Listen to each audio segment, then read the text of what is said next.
Meskipun penuh rasa sakit, tetaplah jadi diri kita sendiri apa adanya. Tidak palsu.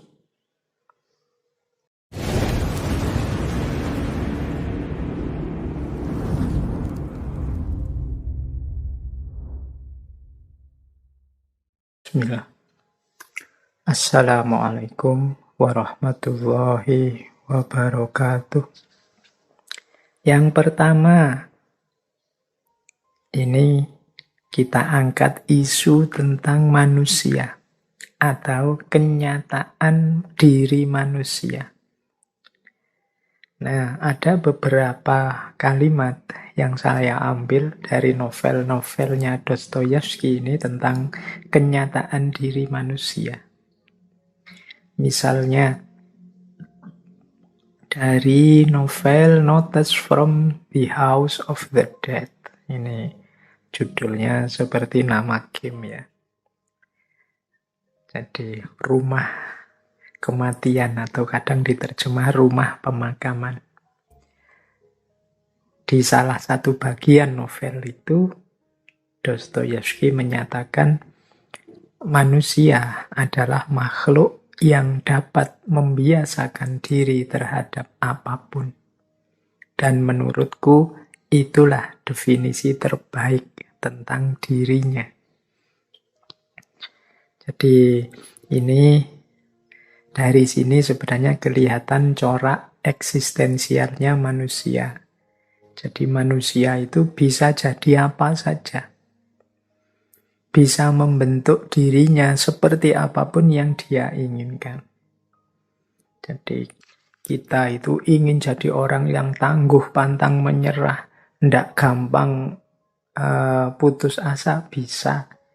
Sebaliknya kita juga bisa jadi orang yang cengeng, males, tidak mau kerja, nunggu pertolongan orang lain saja, itu pun ya bisa. Manusia itu lengkap. Kalau bahasanya Al-Quran, fa'alhamaha fujuroha wa taqwaha.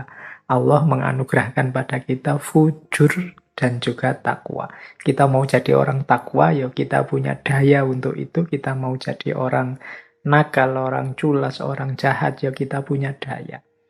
Kita mau jujur bisa, kita mau jadi pembohong juga bisa. Disitulah justru definisinya manusia. Jadi manusia itu, kata Dostoyevsky, makhluk yang dapat membiasakan diri terhadap apapun. Nah, nanti dilanjutkan dengan kalimat seperti ini. Setiap semut tahu cara membuat sarang semut. Setiap lebah tahu cara membuat sarang lebah. Mereka tahu dengan caranya sendiri, bukan dengan cara kita. Hanya manusia yang tidak tahu cara hidupnya sendiri. Nah, ini juga mungkin penjelasan tambahan. Jadi manusia itu lahir ke dunia, muncul di muka bumi ini bukan paket jadi. Jadi isi kedirian manusia itu potensi-potensi. Kita mau jadi apa saja bisa, cuma tidak instan. Kita harus berusaha dulu, belajar dulu, membiasakan diri dulu. Baru nanti kita bisa jadi apapun yang kita inginkan. Beda dengan binatang, beda dengan semut, beda dengan lebah. Semut itu tidak perlu sekolah, dia otomatis bisa membuat sarang semut. Lebah itu tidak ada kursusnya, dia bisa bikin sarang lebah. Kalau kita manusia kan tidak.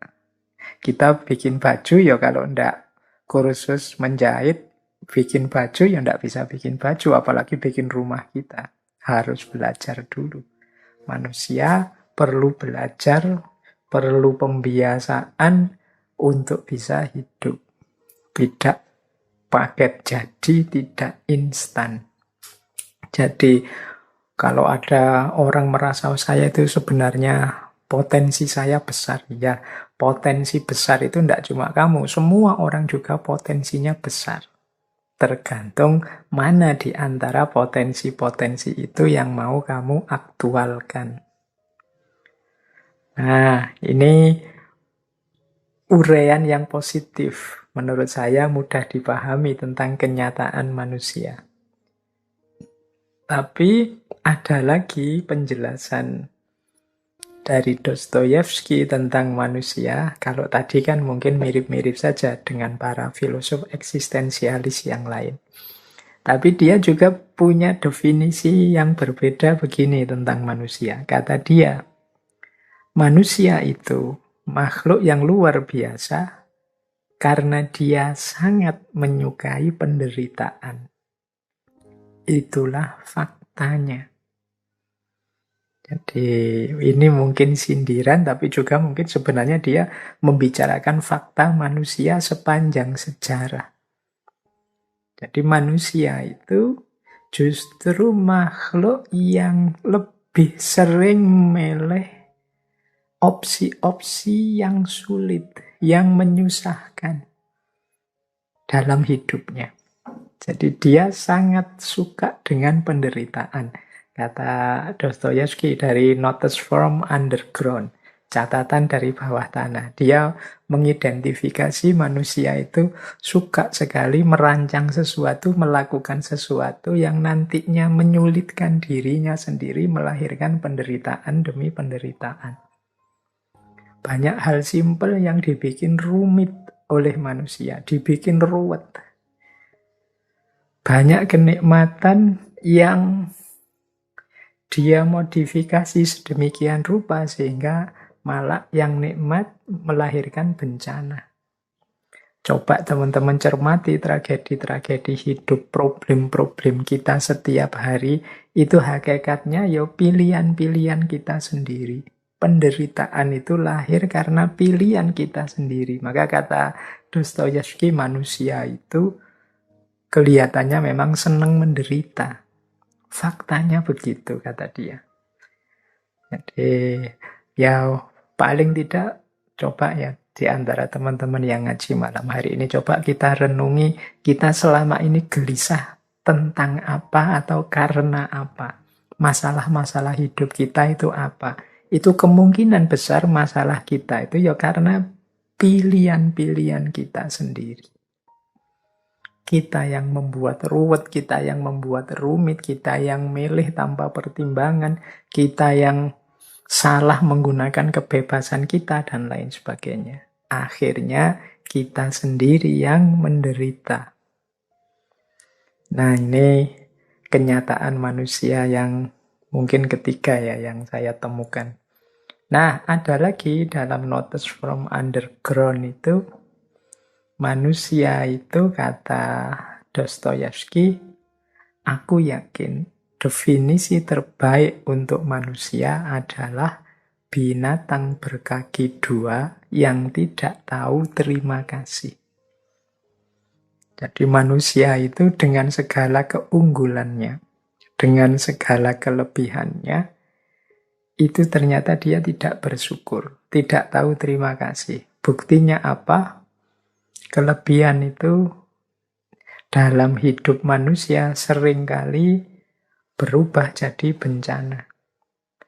Keistimewaan-keistimewaan yang dimiliki manusia, kalau pakai bahasa agama, sering tidak membuahkan maslahat, tapi justru melahirkan mudorot, melahirkan kerusakan-kerusakan.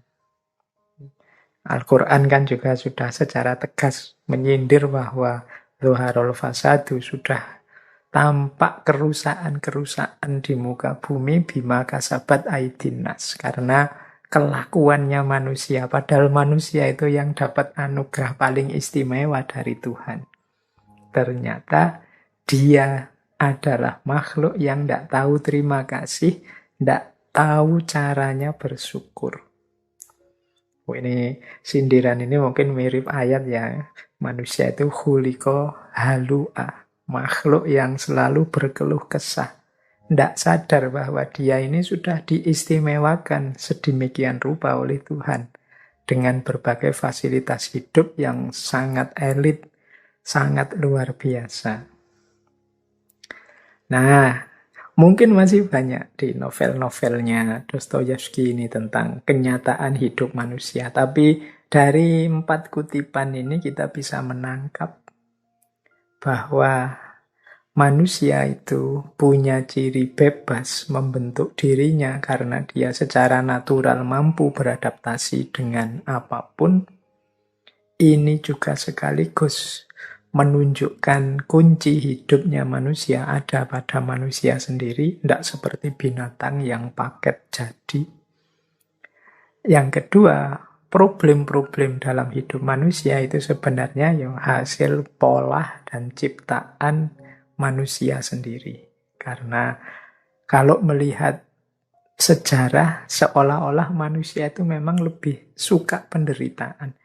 Kita itu tahu kok mana yang damai, mana yang kacau, mana yang tentram, mana yang tertib, mana yang rusak. Kita tahu semua, tapi kadang-kadang kita secara sengaja memang lebih suka milih yang sulit, yang menderita, yang ruwet, yang kacau, dan lain sebagainya. Dan ini merupakan bukti bahwa kita itu makhluk yang tidak tahu terima kasih. Sudah diberi keistimewaan seluar biasa itu, masih saja seruwet ini, sekacau ini kehidupan kita. Nah, lanjut ya. Kalau tadi kenyataan manusia, ada lagi kenyataan alam semesta. Jadi alam semesta ini ya punya kenyataannya sendiri, yang berbeda dengan manusia. Dan Dostoyevsky lebih melihat alam semesta di sekeliling kita itu tantangan bagi kita. Kata Dostoyevsky dalam Notes from Underground, alam tidak meminta izinmu. Ia tidak peduli keinginan-keinginanmu, atau apakah engkau suka hukum-hukumnya atau tidak. Engkau diwajibkan menerima apa adanya, dan juga segala hasil akibatnya. Jadi alam di sekeliling kita, saya bilang tadi, dia berbeda dengan manusia. Dia tidak punya kebebasan untuk milih atau mengatur apa yang ingin dia tampilkan, apa yang tidak. Alam itu paket jadi. Dia melakukan sesuatu atau membuahkan sesuatu, atau terjadi apa tentang dirinya, itu ya tidak minta izin kita. Dia tidak peduli keinginan kita. Wah, saya ingin mbok yo sekarang ndak hujan. Alah, kok ternyata malah hujan. Saya inginnya sekarang hujan, malah ndak hujan-hujan. Itu kan suka-suka alam. Dia punya rumus sendiri yang kita kenal dengan sunnatullah, hukum alam. Nah, yang ini manusia mau tidak mau menerimanya dengan segala hasil dan akibatnya. Ini yang saya sebut ya di mata Dostoyevsky, kenyataan alam sekeliling kita, sunnatullah, ini tantangan. Ini menarik nanti dalam Dostoyevsky. Dia menjajaki kemungkinan bisa ndak ya manusia itu menantang sunnatullah itu menyiasati hukum-hukum alam ini. Sesuai kepentingannya dengan landasan kebebasannya. Nah, ya penjelasan ini nanti berhubungan dengan pandangannya tentang kebebasan. Bahwa alam itu pakem paket, iya, tapi bukan berarti manusia itu tidak bisa nawar. Nawar itu dalam konteks manusia ya, bukan dalam konteks alamnya sendiri. Jadi tentu saja seorang eksistensialis mengasumsikan manusia itu bebas dengan segala limitnya.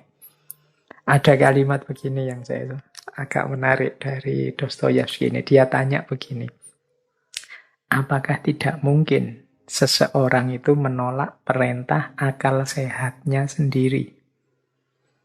Apakah salah bila aku berkata bahwa 2 tambah 2 bukan 4, tapi 5? Bukankah aku memiliki kebebasan untuk berkata sesuai dengan pilihanku sendiri? Sekalipun pilihan itu bertentangan dengan akal sehat dan hukum alam. Bahwa menurut akal sehat dan hukum alam, 2 ditambah 2 adalah 4. Tetapi bagaimana bila aku mengatakan bahwa 2 ditambah 2 adalah 5, atau 10, atau 100, atau bahkan 0. Semata-mata untuk menunjukkan bahwa aku tidak mau diatur oleh ilmu pasti dan akal sehat. Nah, ini menurut saya kalimatnya menarik ya. Jadi berani tidak kita begitu? Untuk sebenarnya gagasan ini disampaikan oleh Dostoyevsky dalam rangka menasehati kita, menunjukkan pada kita. Karena memang orang modern itu terlalu patuh pada apa yang kita sebut sebagai akal sehat. Logika, mudahnya begitu. Padahal dalam hidup ini, kadang-kadang yang tidak logis, yang tidak masuk akal itu ya terjadi saja. Dan sering dengan berbagai konteksnya. Kalau itu dihubungkan dengan manusia. Kan banyak dalam dunia kita sehari-hari ini hal-hal yang tidak masuk akal. Tidak nyambung kalau pakai pikiran biasa. Tapi memang terjadi, faktanya begitu. Meskipun mungkin yang tidak ngalami juga mungkin akan membantah itu. Tapi menurut Dostoyevsky ya terlalu setia pada akal sehat. Logika yang berlebihan itu juga nanti merugikan manusia sendiri karena mempersempit opsi-opsi kebebasannya manusia. Ada kalimat lebih lanjut tentang itu. Ada kalimat begini dalam novelnya itu. Saya setuju bahwa 2 kali 2 adalah 4, itu hal yang luar biasa. Tetapi jika kita memberikan pujian, maka 2 kali 2 menjadi 5, terkadang juga merupakan hal kecil yang menarik. Dalam dunia manusia kan ada misalnya namanya untuk membesarkan hati. Karya yang biasa-biasa saja kita puji setinggi langit misalnya. Itu kan tidak 2 tambah 2, 4. Kalau 2 tambah 2, 4, ya karya biasa kita ucapkan biasa. Karya luar biasa kita ucapkan luar biasa. Karya jelek kita omongkan jelek. Akal sehatnya kan begitu. Tapi dalam situasi tertentu kan kita tidak bisa seperti ini. Berhadapan dengan manusia yang situasinya beragam, dinamis, kadang-kadang kita perlu 2 tambah 2, 5. Atau 1 tambah 1, 4 misalnya. Jadi lihat situasinya. Ini saya tiba-tiba ingat. Teman-teman mungkin juga masih ingat ya dulu waktu kita belajar Konfusianisme. Itu ada cerita Konfusius dengan muridnya. Muridnya ini namanya Yan Hui. Yan Hui ini seorang pejabat. Jadi satu ketika Yan Hui ini jalan-jalan di pasar, melakukan inspeksi. Terus lihat ada orang gegeran. Seorang pembeli dan penjual. Nah, ada pembeli yang ngotot bahwa mungkin karena sudah selesai belanja terus hitung-hitungan. Jadi si pembeli ini ngotot. 3 kali 8 itu 23. Nah, penjualnya ya enggak. 3 kali 8 itu ya 24. Di mana-mana ya 24. Ini rame, ayel-ayelan. Terus Yan Hui datang. Terus tanya, ini ada problem apa? Ternyata problem hitung-hitungan. Yang satu bilang 3 kali 8, 23. Yang satu bilang 3 kali 8, 24. Nah, Yan Hui, karena dia orang pinter, orang terdidik. Dia tahu yang benar ya 3 kali 8, 24. Maka dia bilang, ya enggak, yang benar 3 kali 8, 24, bukan 23. Nah, pembeli yang tadi ngotot 3 kali 8, 23 enggak terima. Kamu siapa emangnya? Lu saya Yan Hui, saya muridnya Konfusius. Ah, kamu cuma murid. Kalau gurumu yang bilang bahwa 3 kali 8, 24, aku baru percaya. Kata Yan Hui, ya sudah kalau gitu ayo kita tanya ke guruku, ke Konfusius. Nah, pembeli ini terus mantep. Ya sudah, ayo. Nanti kita tanyakan ke gurumu. Kalau ternyata memang 3 kali 8 itu jawabannya 24 bukan 23, aku rela kepalaku kamu penggal. Terus katanya Yan Hui, ya sudah kalau kamu begitu ya nanti kalau ternyata yang benar adalah 3 kali 8 itu 23, jabatanku aku serahkan padamu. Kata Yan Hui begitu. Nah terus ngadeplah pada Konfusius. Begitu ketemu Konfusius, ditanyalah problem ini, wahai guru, berapa 3 kali 8? Ini Yan Hui sudah mantep ya, gimana-gimana pakai logika akal sehat ya 3 kali 8 itu 24. Terus malah Konfusius tanya, mengapa kok bertanya begitu? Ceritalah mereka ini tentang situasinya, termasuk taruhan tadi. Kalau jawabannya 24, pembeli ini akan menyerahkan kepalanya. Sementara kalau jawabannya 23, ya Yan Hui menyerahkan jabatannya. Akhirnya Konfusius terus jawab, kalau begitu menurutku yang benar 3 kali 8 adalah 23. Nah, senenglah pembeli ini. Yan Hui pucet. Iki gimana punya guru kok katanya orang paling pinter, jawabannya kok melenceng. Jangan-jangan sudah pikun. Tapi ya sudah resiko kesepakatan tadi, akhirnya dia menyerahkan jabatannya. Begitu pembeli tadi pergi, proteslah Yan Hui, wahai guru, masa dalam rumus apa, dalam cerita apa kok bisa 3 kali 8, 23. Harusnya kan 24. Ya kata gurunya, kata Konfusius, ya kamu melihatnya jangan hanya di level itu. Kalau pakai Dostoyevsky tadi, jangan lihat akal sehatnya saja. Coba kamu lihat, kalau aku bilang 3 kali 8, 24, akan ada nyawa yang hilang. Kalau saya bilang 3, 8, 23 kan cuma jabatan yang hilang. Menurutmu mana lebih penting? Jabatan atau nyawa? Nah, ini yang saya maksud ya. Ada situasi yang berbeda yang menuntut kepekaan dan keluasan berpikir kita. Tidak sekedar mengikuti tuntunan hukum alam dan akal sehat saja. Ini yang diinginkan oleh Dostoyevsky tadi dengan cerita kebebasannya tadi. Apa tidak mungkin ada momen ketika 2 tambah 2, 5, atau 3 tambah 3 itu 7 dalam hidupnya manusia. Dengan dasar kebebasan kita dan situasi kemanusiaan. Baik, jadi ini di antara gagasan-gagasan eksistensialnya Dostoyevsky yang ada dalam novel-novelnya. Nah, kita lanjutkan sekarang. Kalau tadi tentang kenyataan manusia, sekarang tentang seperti apa sih manusia yang eksis itu. Nah, ini saya ambil lagi dari beberapa novel-novel beliau. Yang pertama, ini ada kalimat penegas dari Crime and Punishment. Di situ ada kalimat begini, hanya untuk hidup. Hidup dan hidup. Hiduplah seperti apapun caranya. Ini menurut saya ya kunci manusia yang eksis itu ya pertama dia harus hidup. Siap hidup, berani hidup. Kan banyak orang yang tidak berani lagi hidup, tidak siap lagi hidup, putus asa, tidak mau tegak lagi.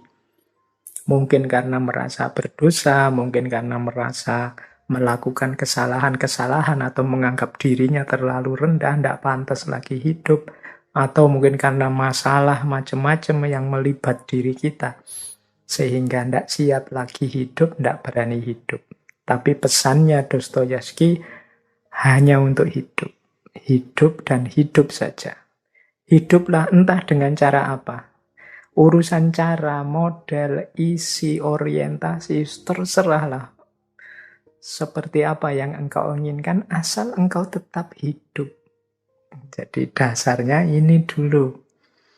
Kalau kita sudah tidak mau hidup, tidak siap hidup, apalagi untuk eksis.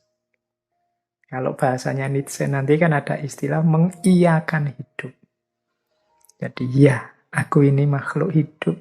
Aku ini punya kehidupan. yang harus aku syukuri, aku rayakan. Entah bentuknya apa, entah isinya apa. Nanti kita bahas belakangan. Yang penting hidup dulu. Makanya nanti dalam The Brother Karamazov yang membahas Karamazov bersaudara seperti saya jelaskan tadi ceritanya, ada kalimat begini. Menurutku, aku bisa menahan apapun kesedihan hanya untuk mampu berkata dan mengulang kepada diriku sendiri di setiap waktu bahwa aku eksis. Di tengah ribuan rasa sakit, aku eksis. Aku tersiksa di atas beragam penderitaan, tapi aku eksis. Meski aku hanya duduk sendiri di atas pilar, tapi aku eksis. Jadi apapun situasi kita, kondisi kita, mari tetap eksis. Eksis itu berarti menjadi diriku. Nah, ini lanjutannya. Jadi dasarnya itu hidup. Kemudian yang kedua menjadi diri kita sendiri. Itulah eksis. Meskipun pahit, meskipun sedih, meskipun menderita, meskipun penuh rasa sakit, tetaplah jadi diri kita sendiri apa adanya. Tidak palsu. Nah, jadi itu semacam level ya, meskipun ini dari novel yang berbeda. Diawali dari tuntutan untuk kita tetap hidup, kemudian selanjutnya ayo eksis, hidup sesuai versi yang kita inginkan. Nah, kalau sudah level 2 ini baru level ketiga. Ini masih dari novel The Brother Karamazov. Kata Dostoyevsky, misteri dari eksistensi manusia tidak hanya terletak dalam hidupnya saja, namun dalam menemukan tujuan hidup. Ini lanjutannya. Jadi aku eksis sesuai yang aku inginkan dan aku tahu tujuanku kemana. Inilah manusia yang eksis. Jadi bukan yang asal eksis, tidak tahu mau kemana, untuk apa. Yang asal eksis itu ya kemungkinan dia tidak sadar tentang dirinya. Jadi misterinya manusia itu bukan bahwa dia hidup, tapi dia punya tujuan hidup. Ini yang jadi kunci membedakan manusia dengan binatang. Tidak asal ada, tidak asal eksis, tapi juga punya tujuan, punya orientasi. Makanya dalam eksistensialisme seperti saya jelaskan tadi, tampak upaya manusia untuk memaknai hidupnya, membentuk hidupnya, mewujudkan tujuan-tujuan hidupnya. Nah, ini level 3. Jadi yang pertama tadi, ayo hidup, ayo eksis, ayo punya tujuan. Biar hidup dan eksistensi kita tidak asal-asalan. Nah, baru kemudian yang keempat. Kalau ini saya ambil dari Crime and Punishment. Ada kalimat begini. Melakukan kesalahan karena mengikuti jalan kita sendiri itu lebih baik daripada menempuh kebenaran hanya karena mengikuti jalannya orang lain. Nah, yang keempat ini lanjutannya. Jadi kita tadi kan eksis menjadi diri kita, menetapkan tujuan. Itu harusnya versi kita. Tidak sekedar ikut-ikutan. Kalau hanya ikut-ikutan, ya kita tidak jadi eksis. Tidak jadi diri kita. Ayo menetapkan tujuan, ayo mengorientasi hidup sesuai dorongan dari dalam diri kita. Lupa kalau kita membaca buku, belajar, mendengarkan orang lain menasehati, dan lain sebagainya, itu kan boleh. Boleh, tapi nanti keputusan apa yang kita ambil, apakah nasihat itu kita terima atau tidak, apakah isinya buku kita setujui atau tidak, apakah ceramah ini saya sepakati atau tidak, itu keputusanku sendiri. Tidak sekedar karena aku ikut begitu saja. Aku manut saja orang ngomong apa, bicara apa, enggak. Ya, semua yang lain itu pertimbangan-pertimbangan saja. Nah, keputusannya ada di tanganku. Jadi, selanjutnya kita diajari dalam crime and punishment itu memutuskan sendiri, milih jalan sendiri.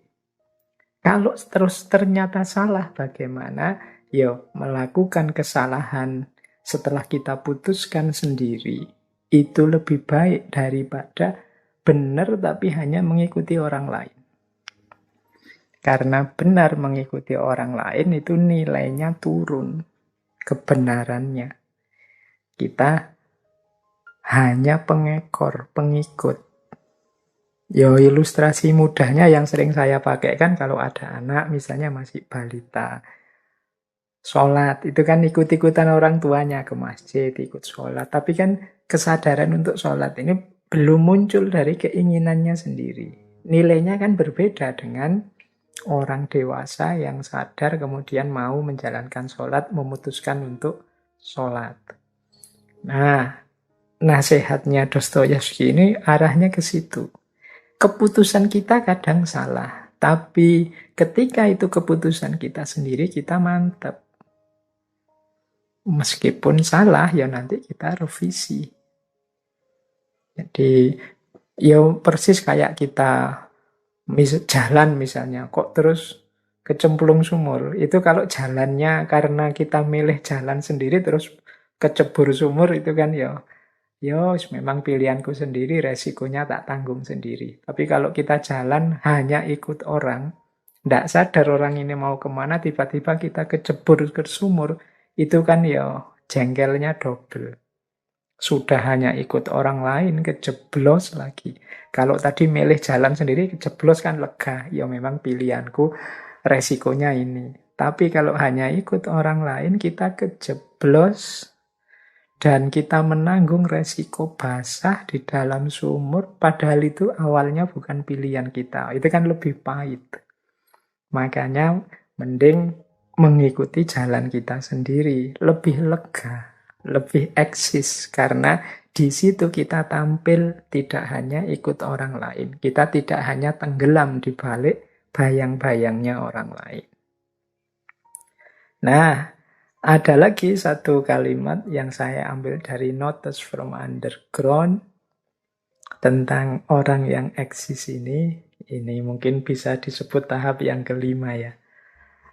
Aku katakan, kata Dostoyevsky, biarkan dunia meluncur ke neraka, namun aku harus selalu menikmati tehku.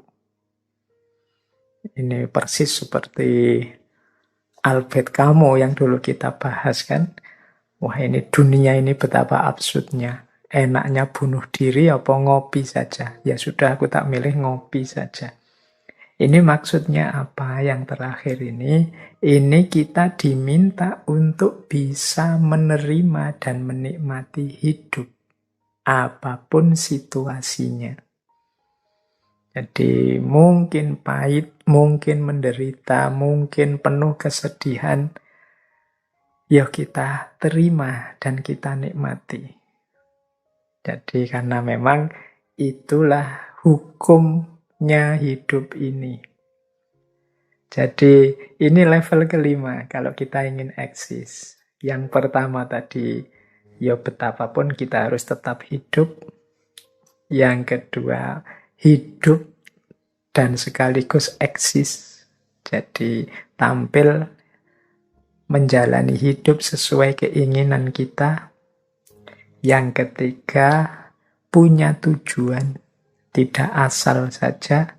Yang keempat, tidak tenggelam, tidak hilang di hadapan orang lain, tidak hanya ikut orang lain. Dan nanti yang kelima, apapun hasilnya.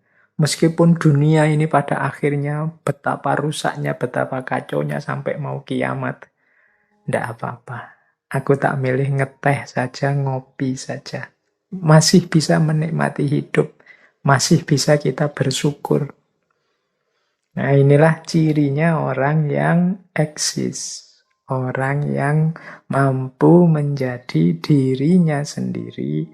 Orang yang hidup dan punya tujuan.